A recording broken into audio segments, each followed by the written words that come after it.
CBSE class 12 chemistry हमारा chapter है solutions और हम osmosis and osmotic pressure continue कर रहे हैं। इसमें हम देखेंगे रिवर्स ऑस्मोसिस। अगला क्वेश्चन है question number 97, what is meant by reverse osmosis. यह क्वेश्चन ऑल इंडिया 2013 में 1 मार्क का पूछा गया था। एक बार आप इस क्वेश्चन को ट्राई करिए, फिर हम लोग आगे बढ़ते हैं।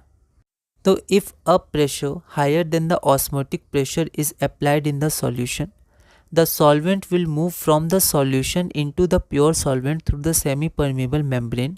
The process is called reverse osmosis. Osmosis में क्या होता था कि मान लेते हैं ये हमारा प्योर सॉल्वेंट है, ठीक है, और ये हमारा सॉल्यूशन है।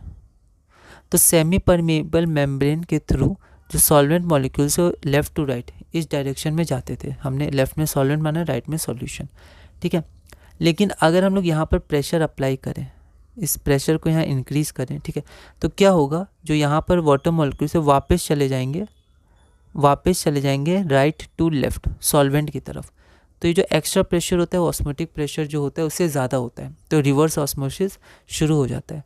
तो इसलिए लिखा हुआ है if a pressure higher than the osmotic pressure is applied in the solution, the solvent will flow from the solution into the pure solvent through the semi-permeable membrane, just opposite process। तो इसलिए इसको कहते हैं reverse osmosis. अगला question है question number 98, what happens when. पहला है a pressure greater than the osmotic pressure is applied on the solution side separated from solvent by a semipermeable membrane. और सेकेंड है acetone is added to pure ethanol. यह question all India 2020 में 2 marks का पूछा गया था। एक बार आप इस क्वेश्चन को ट्राई करिए, फिर हम लोग आगे बढ़ते हैं। तो यहाँ पर हमारा पहला है कि when a pressure greater than the osmotic pressure is applied on the solution side separated from solvent by a semi permeable membrane, pure solvent starts flowing from the solution side to through semi permeable membrane. मतलब solution side से solvent side की तरफ जाएगा through semi permeable membrane. Reverse osmosis है ये, हमने अभी इसको देखा। अगला क्या है, जब एसीटोन को इथेनॉल में ऐड करते हैं तो क्या होगा। तो ये आपका क्वेश्चन है, रॉल्स लॉ का टॉपिक हमने किया था। तो when acetone is added to pure ethanol positive deviation from Raoult's law is observed since the acetone ethanol interaction is not as strong as the ethanol hydrogen bonding या formation या the hydrogen bonding in ethanol या ethanol solution. तो यहाँ पर जो resultant bonding होता है वो आपका कमज़ोर होता है एज रिजल्ट टू पहले का जो बॉन्डिंग है इथेनॉल का। तो यहाँ पर पॉजिटिव डिविएशन होता है, ठीक है।